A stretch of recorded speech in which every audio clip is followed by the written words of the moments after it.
Porque o ultimatum funciona tão bem com espertinhas trapaceiras. O ultimatum com prazo determinado e levado a cabo através de uma contagem regressiva de tempo é a estratégia mais eficiente que conheço para apanhar fujonas, arrancar o trunfo daquelas que querem nos induzir a persegui-las e obrigar espertinhas esquivas a assumirem uma posição definida na relação amorosa. A questão que surge é: por que o ultimatum é tão eficiente? A resposta é a seguinte: porque as atinge no desejo principal, ferindo-as corretamente.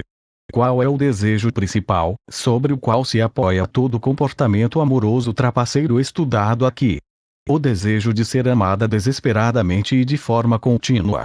É este desejo que é atingido quando alcançamos uma fujona ou sumida e lhe comunicamos que terá demonstrado inequivocamente que nada sente por nós, determinando assim o fim da relação, caso não retorne dentro de um prazo definido.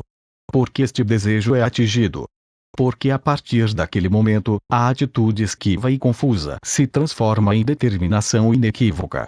Ao receber o ultimatum comunicado de forma unilateral, não haverá mais saída.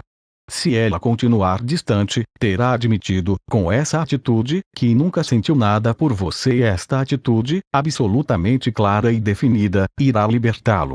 Estará admitindo, atitudinalmente, que nunca passou de uma farsante, uma embusteira, uma mentirosa e uma espécie de estelionatária emocional. Por mais que pareça estranho e ilógico, aquelas que se distanciam subitamente, após nos terem enfeitiçado, o fazem para que nosso sofrimento passional se intensifique. O que importa para as fêmeas não é desvencilhar-se totalmente do macho repulsivo, mas apenas parcialmente, deixando-o emocionalmente acorrentado. A mulher quer continuidade nos sentimentos masculinos, isto é, quer ser amada e desejada eternamente, a despeito dos estragos que possa ocorrer na vida do infeliz apaixonado. Não lhe importa nem um pouco que o doente esteja longe, desde que esteja inegavelmente desesperado, suspirando pelo retorno. Aliás, é exatamente a distância associada ao aprisionamento o que muitas almejam. Querem acorrentar o cão e abandoná-lo preso, para que possam dispor do escravo quando precisarem.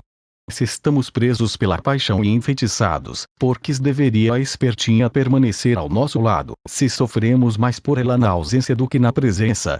Obviamente, ela não fará um menor esforço para estar presente a menos que perceba que a distância irá nos libertar. O que nos acorrenta àquelas que se ausentam depois de nos fisgarem é a dúvida.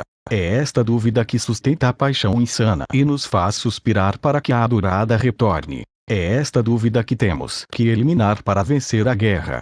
É esta dúvida que elas preservam a todo custo por meio de comportamentos contraditórios e misteriosos.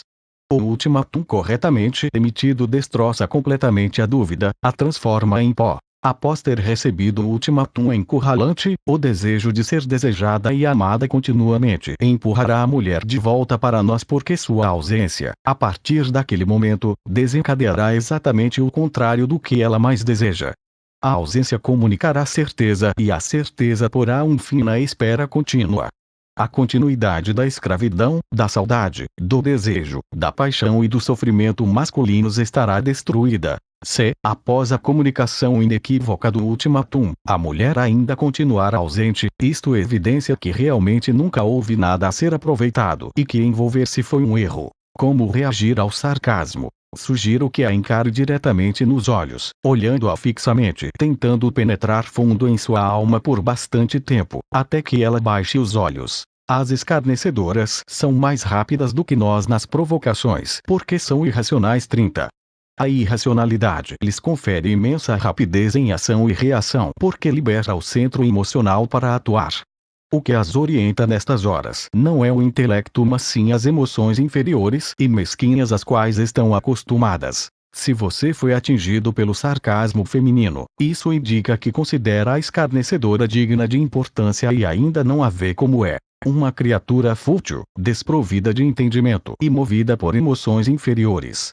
Você deve atingir esse estado pela compreensão e análise da realidade até convencer-se de que o que mulheres assim dizem não merece importância. Com um pouco de treino, você desenvolverá reações e respostas e as terá prontas para estas situações. Esclarecimento sobre o desejo feminino. Jamais afirmei que o desejo feminino exclusivamente sexual é inexistente.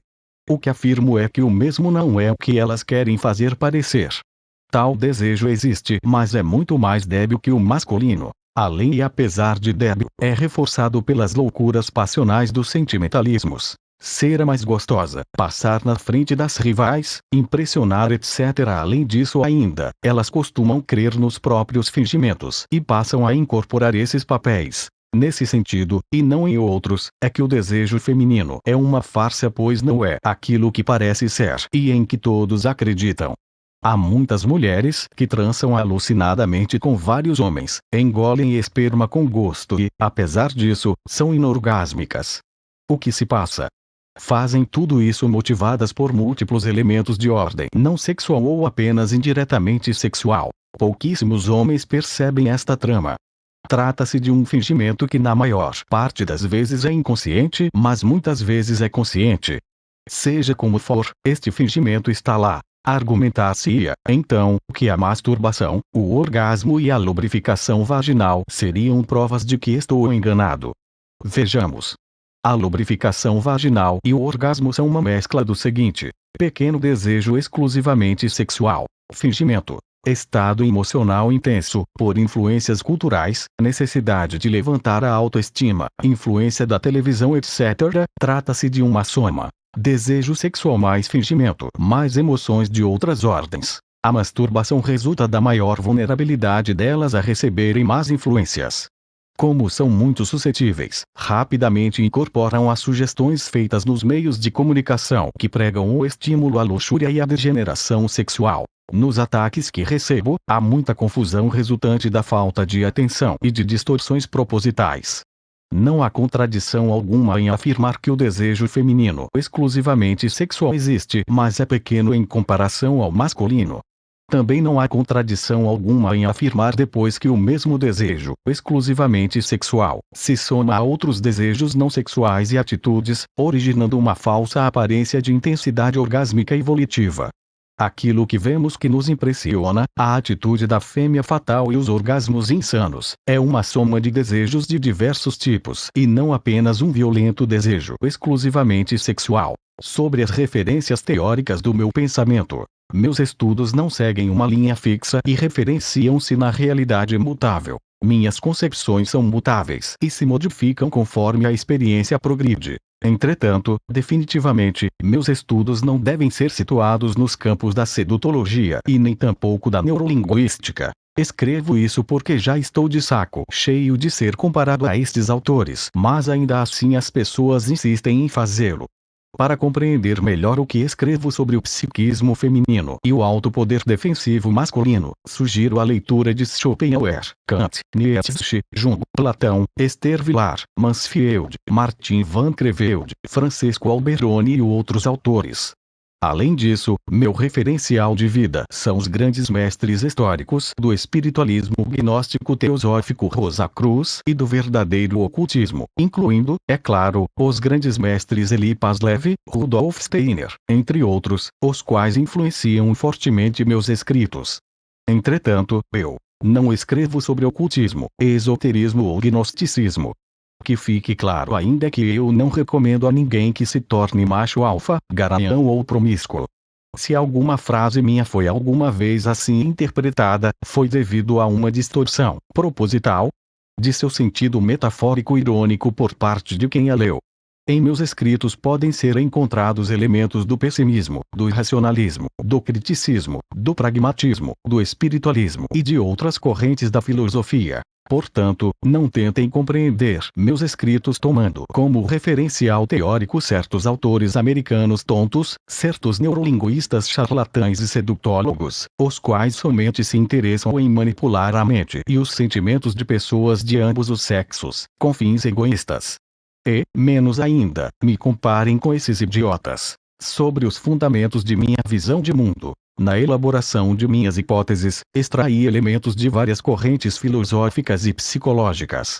As principais correntes filosóficas que me influenciaram foram o pessimismo, o irracionalismo, o realismo, o espiritualismo, o criticismo, o perspectivismo, o dolorismo, o relativismo e o pragmatismo. Quanto às correntes psicológicas, foram principalmente a psicologia analítica junguiana, neo-junguiana e, secundariamente, a psicanálise freudiana e fromiana. Quando afirmo que as citadas correntes me influenciaram, quero dizer que traços e elementos das mesmas podem ser encontrados em minhas ideias sem aprisioná-las. Evitei utilizar enfoques dogmáticos, como se fossem camisas de força condicionadoras da análise, para que as teorias não fossem esvaziadas de sua significância filosófica. O que escrevo é fundamentado prioritariamente em minha experiência pessoal, motivo pelo qual meus postulados não se aplicam a contextos, elementos e processos que eu nunca tenha experimentado e não podem ser generalizados ou extrapolados para além de minha experiência. Menos ainda devem ser vistos como estáticos, paralisados no tempo e eternos, porque eu trabalho com construção contínua do conhecimento e com concepções provisórias. Generalizar minhas ideias, extrapolando-as no tempo e no espaço para além dos contextos em que as insiro, é falsear tudo o que escrevo. Pior ainda, considerar que eu tenha compromissos ideológicos com grupos específicos, colocando tais compromissos acima de minha liberdade de pensamento, é tentar apoderar-se de minhas ideias sem minha autorização.